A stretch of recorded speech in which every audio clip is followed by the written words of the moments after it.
Halo pemirsa channel YouTube Susnodo ini. Saya sangat tertarik dengan berita ini ya, yang diberitakan oleh sebuah stasiun televisi swasta, yaitu tentang peristiwa tahun 2017 di kota Solo, Surakarta, Hadiningrat.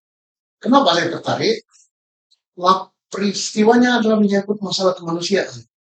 Seorang bapak yang melaporkan kepada polisi karena istrinya diperkosa, kemudian disaksikan oleh anaknya, dan anaknya disuruh untuk mencontohkan adegan itu, karena adegan yang terjadi terhadap ibunya.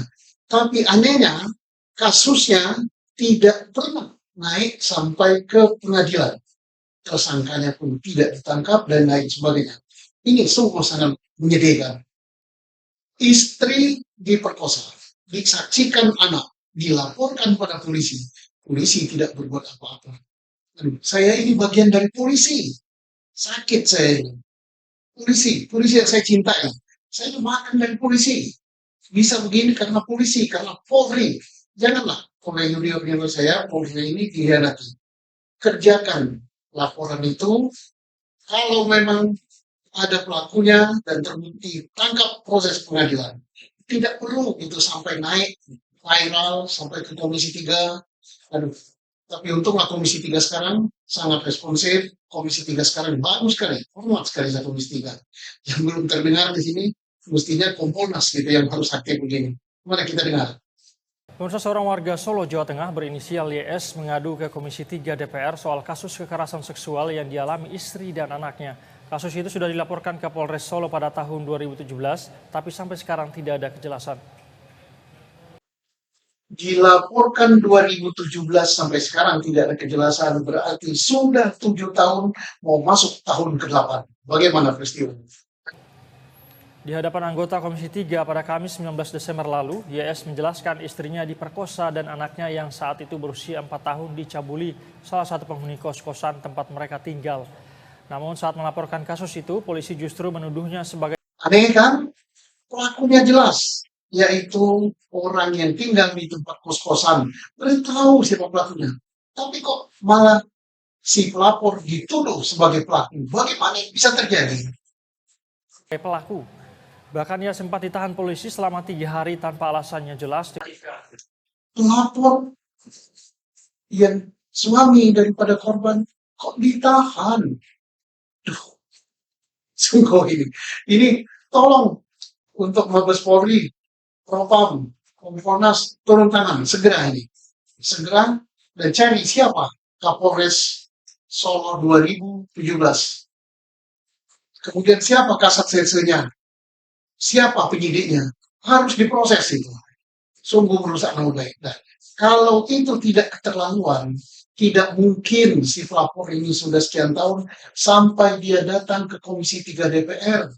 Ya, untuk Komisi 3 DPR sudah berubah sekarang, sudah bagus sekali. Salut buat Komisi 3. Dengan kondisi memprihatinkan. Sementara kasus yang sudah terjadi 7 tahun lalu itu belum ada kejelasan hingga saat ini. YS mengklaim sempat diminta menandatangani berita acara pemeriksaan atau BAP tanpa mengetahui isinya. Siapa penyidiknya? Yang membuat berita acara memaksa disuruh tanda tangani tanpa disuruh membaca isinya. Berarti itu berita acara palsu. Kalau benar terjadi peristiwa seperti itu, ini harus diusut tuntas. Diusut masalah disiplin, masalah kode etik, dan masalah pidana. Tidak boleh dibiarkan. Dan siapa kasat sersenya, apapun pangkatnya sekarang, dan siapa kapolresnya, apapun pangkatnya sekarang, harus diberi tindakan, diberi sanksi kalau betul ini terjadi. Ia tidak boleh membaca BAP itu. YS mengaku sudah melaporkan kejadian ini kepada Bidang Profesi dan Pengamanan Polda Jawa Tengah. Namun laporan itu tidak digubris. Ketua Komisi 3 DPR, Habib dilaporkan ke Propam pada waktu itu, Propam Polda Jawa Tengah, tidak digubris juga. Ini bisa dilacak. Jadi kenapa saya minta ini dilacak? Siapa Kapolres pada waktu itu, siapa kasat serse, siapa penyidiknya, siapa propamnya, ini supaya peristiwa ini menjadi pelajaran bagi yang lain, tidak terjadi, sehingga nama Polri yang kita cintai bersama ini tetap terjaga. Anggota Polri ini jumlahnya 400.000 lebih. Yang berbuat yang aneh-aneh ini nggak sampai 100 orang. Tapi ini ya nilai setitik merusak susu sebelanga. Mari kita perbaiki Polri ini.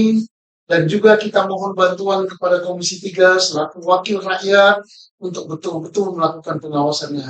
Dan juga kita juga mohonkan kepada itu pengawas luar, Kompolnas. Kompolnas jangan jadi juru bicara Polri. Kompolnas sana itu digaji dengan uang rakyat, pajak kami ini. Ya, lakukanlah pengawasan. Pengawasan dan juga Polri saya yakin ini cepat ditangani oleh Mabes Polri, cepat diproses, kemudian diumumkan apa hasilnya. Kalau memang betul terjadi seperti ini, tindak selanjutnya sesuai ketentuan yang berlaku. Kalau tidak terjadi, segera beri penjelasan kepada masyarakat, karena hak masyarakat selaku pemilik Polri untuk mengetahui apa yang terjadi sebenarnya. Dan kalau tidak benar seperti apa yang dilaporkan ini, Polri harus bicara, jelaskan kepada masyarakat supaya nama Polri tidak tercoreng. Bahwa misalnya peristiwa itu tidak benar, yang benar adalah ini. Kalau peristiwa itu benar, katakan benar itu terjadi, kami telah mengambil langkah demikian.